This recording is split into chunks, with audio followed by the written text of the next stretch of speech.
Baik saudara, seterusnya antara fokus negeri di bawah bayu Hari Peringatan Sandakan di Taman Memorial Batu Tujuh. Laporannya bersama Anisia Dulus di Kota Kinabalu. Silakan Ann. Ann? Ya, Zahira, Ketua Menteri Datuk Seri Panglima Haji Jinor mengajak rakyat untuk mendalami erti sebenar keamanan kerana peperangan dan konflik hanya mengundang kemusnahan. Berucap sempena Hari Peringatan Sandakan di Taman Memorial Batu Tujuh Sandakan, Datuk Haji Ji berkata Sabah sentiasa mengingati pengorbanan serta sumbangan tentera bersekutu yang berjuang dalam Perang Dunia Kedua dan menjaga keselamatan negeri ini dahulu.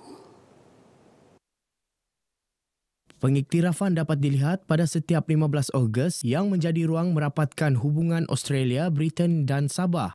Pengiktirafan turut diberikan kepada Majlis Perbandaran Sandakan, Lembaga Pelancongan Sabah, Jawatan Kuasa Penganjur serta Suruhanjaya Tinggi Australia dan British di Malaysia atas dedikasi dan sokongan berterusan memastikan bingkisan sejarah ini diingati bersama. Demikian ucapan Ketua Menteri yang dibacakan Pembantu Menteri Pelancongan Kebudayaan dan Alam Sekitar Datuk Joniston Bangkuai. Hari Peringatan Sandakan juga dilihat dapat merancangkan pertumbuhan sektor pelancongan negeri. Kita akan senantiasa berusaha, ya. Tapi kita harus juga ambil kira bahawa kita baru lepas daripada pandemik COVID dan sudah tentulah akan mengambil sedikit masa. Tapi usaha itu akan berterusan. Kita ingin melihat pelancongan di Sabah ini kembali seperti sedia kala dulu itu. Penerbangan antarabangsa bukan saja dari Australia tetapi dari negara-negara lain. Sandakan tempat pertama saya datang di Malaysia 10 tahun dahulu. Tetapi saya tidak pernah datang di sini. Sandakan Memorial Park sangat cantik, indah dan saya fikir ucapan peringatan sangat moving, sangat emotional dan saya mahu pay tribute kepada rakyat Malaysia dan community Sabah untuk their sacrifice. Beberapa hal yang baik tentang itu upacara ini. Terutama itu peristiwa ini di sejarah itu berat. Tapi bersama kita sharing di sini. Jadi kita sharing bebannya, pengalamannya karena itu juga masyarakat di sini, di Sandakan, di Sabah, di Malaysia yang juga mengalami trauma pada masa ini. Jadi bersama kita ingat. Nah itu penting. Terdahulu delegasi terlibat turut diraikan dalam majlis makan malam yang diserikan persembahan kebudayaan tradisi kaum etnik daerah selain persembahan nyanyian artis tempatan. Kementerian Pertanian, Perikanan dan Industri Makanan Sabah merekodkan tren peningkatan pengeluaran beberapa tanaman makanan pada tahun 2022. Antaranya sayur-sayuran meningkat 13%, avokado 5% dan tanaman kelapa meningkat 4% hasil kejayaan program dilaksana Jabatan Pertanian Sabah. Menteri Pertanian, Perikanan dan Industri Makanan Datuk Seri Panglima Dr. Jeffrey Kittingan ketika berucap merasmikan mesyuarat tahunan Jabatan Pertanian Sabah di Kota Kinabalu berkata, pihaknya menyasarkan Sabah menjadi hub industri tanaman avokado setelah menjadi peneraju dalam sektor penyelidikan dan pembangunan tanaman berkenaan. Ketika ini, Sabah mempunyai kawasan tanaman avokado terluas negara iaitu 134 hektar mengeluarkan 3 jenis avokado berkualiti tinggi dengan potensi pengeluaran 10 hingga 15 tan sehektar. Jabatan Pertanian juga telah mengadakan kolaborasi bersama Persatuan Pengusaha Durian dan Buah-buahan Tropika Sabah bagi kerjasama membangunkan industri avokado negeri.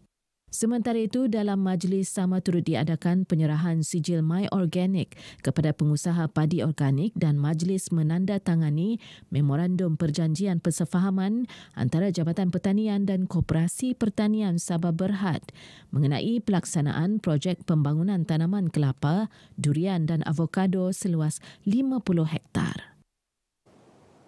Sementara itu, usaha pertubuhan peladang kawasan PPK Putatan untuk membuka peladang outlet akan memberi manfaat kepada ahli peladang seluruh negeri. Ini kerana ia akan memudahkan ahli memasarkan produk selain menjadi tempat penyimpanan bahan dan barangan jualan. Peladang outlet tersebut dijangka menempatkan lebih 500 gerai. Saya mengambil maklum bahawa ada beberapa case sebagai success story macam mana PPK Tempatan dia membimbing usahawan tempatan seperti contoh dalam memajukan penternakan kambing dan juga gelulut di Tempatan juga, dan mereka juga ada rancangan yang lebih makro yang lebih besar seperti nak tubuhkan belatang outlet dekat kawasan Tempatan. Kita telah memohon sebanyak 500,500 supaya sekurang-kurangnya dalam 500,000 itu bolehlah kita membuat untuk pusat-pusat collection di mana produk-produk yang datang di seluruh Sabah kita akan longgokkan di tempat tersebut dan kita marketlah kepada kawasan-kawasan yang ada. Pasal di Kota Kinabalu merupakan pusat untuk penjajah-penjajah dan juga untuk pusat pengumpulan. Mereka ditemui media ketika lawatan kerja Chan ke pejabat PPK Putatan di Putatan. Chan turut melawat projek ternakan kambing feedlot, kilang pembuatan dan pengedaran makanan serta premis pemprosesan sejuk beku dimsum di daerah ini. Ia merupakan lawatan kerja keempat selepas Tawau, Kalabakan dan Penampang. Seramai 72 pengerusi Jawatankuasa Kemajuan dan Keselamatan Kampung JKKK dalam kawasan Dewan Undangan Negeri Dun Kedamaian menerima watikah pelantikan dalam sebuah majlis jadakan di Kota Blud. Penyampaian disempurnakan Ahli Dewan Undangan Negeri Dun Kedamaian, Datuk Iwan Benedict yang juga Menteri Pembangunan Usahawan dan Koperasi. Datuk Iwan ketika ditemui pemberita meminta pengerusi JKKK yang baru dilantik melaksanakan tanggungjawab sebaiknya. Ini termasuk mengenal pasti dan mengemukakan permasalahan dan keperluan rakyat kepada pihak berkaitan untuk tindakan selanjutnya. Di peringkat saya akan terus berusaha untuk memberikan perkhidmatan yang terbaik, terutama untuk mencari sumber-sumber peruntukan bagi membantu menyelesaikan keperluan terutama infrastruktur asas di kawasan Kedamaian ini seperti mana yang telah dinyatakan dalam Pelan Pembangunan Kedamaian.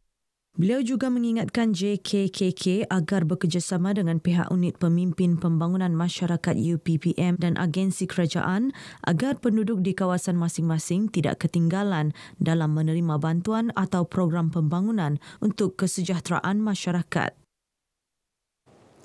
Kembara Merdeka Jalur Gemilang KMJG 2023 hari ini meneruskan perjalanan dengan 5 persinggahan di daerah Kimanis dan Papar. Seperti hentian sebelum ini, konvoi disambut meriah khususnya dengan kibaran megah Jalur Gemilang. Ahli Dewan Undangan Negeri Adun Kawang, Datuk Seri Dr. Gulam Haidar Khan Bahadar mengajak rakyat untuk terus menzahirkan semangat patriotisme dengan mengibarkan jalur gemilang bagi menyemarakkan lagi Bulan Kebangsaan. Beliau menyatakan demikian ketika melancarkan program Bulan Kebangsaan dan Pelepasan KMJG 2023 peringkat daerah Papar di Sekolah Menengah Agama Negeri Toh Puan Hajah Rahmah Papar. Datuk Gulam turut berkesempatan menyampaikan sumbangan RM20,000 kepada Persatuan Ibu Bapa dan Guru serta peralatan sukan kepada sekolah ini. Terdahulu konvoi KMJG 2023 turut singgah di SMK Bongawan, SMK Kimanis, Pejabat Daerah Papar dan SMK Pengalat Papar.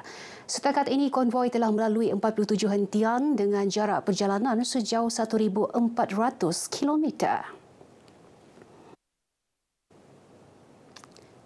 Perkembangan sukan. Program Fit Malaysia bakal berlangsung pada 26 dan 27 Ogos di Kompleks Sukan Kota Kinabalu.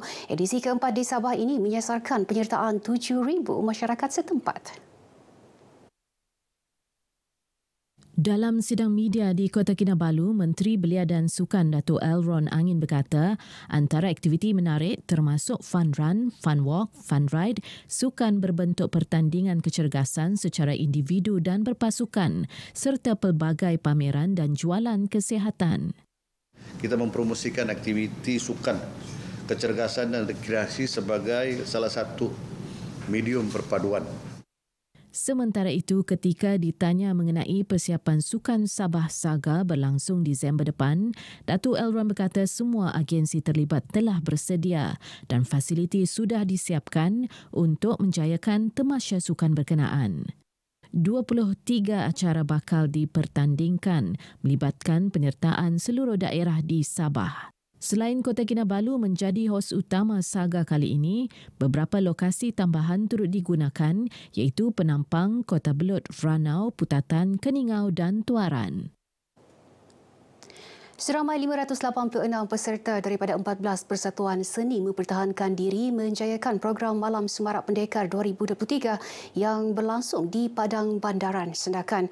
Ia diadakan bagi menghimpunkan penggiat seni bela diri selain bertujuan memperkasa nilai kekitaan dalam kalangan rakyat.